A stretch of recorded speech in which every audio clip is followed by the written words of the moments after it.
Genesis 1.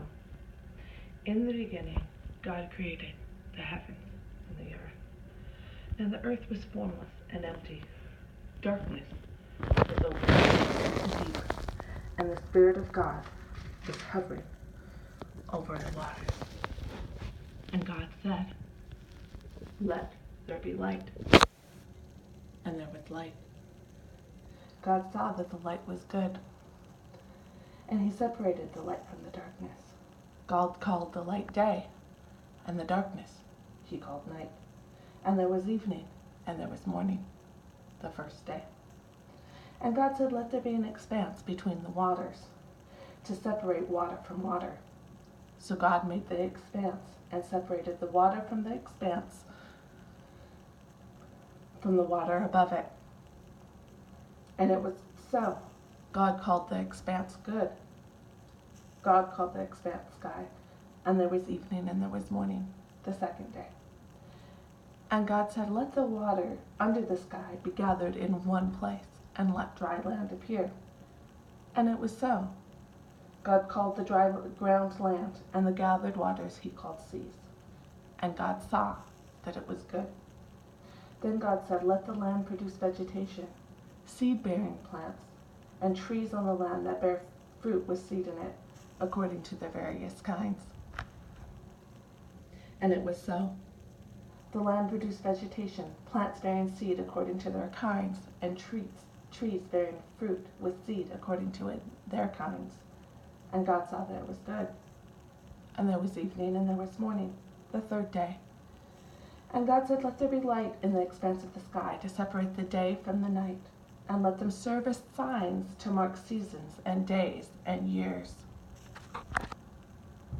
And let them be lights in the expanse of the sky to give lights to the earth."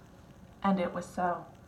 God made two great lights, the greater light to govern the day, and the lesser light to govern the sky, to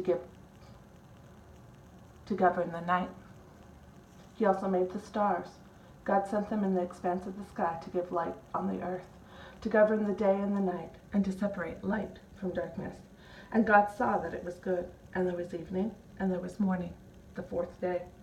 And God said, "Let the water teem with living creatures, and let birds fly above the earth across the expanse of the sky." So God created the great creatures of the sea, and every living and moving thing with which the water teems, according to their kinds, and every winged bird according to its kind. And God saw that it was good.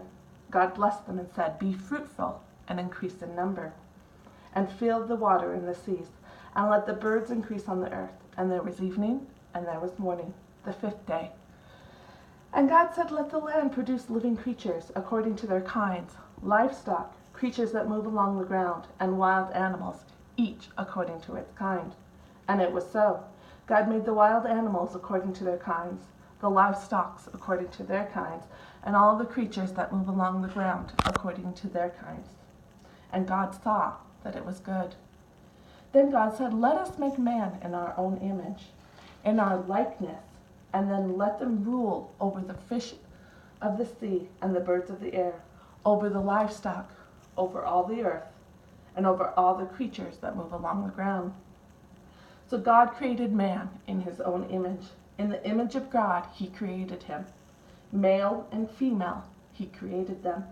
God blessed them and said to them, "Be fruitful and increase in number.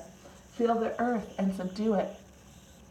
Rule over the fish of the sea and the birds of the air and every living creature that moves on the ground."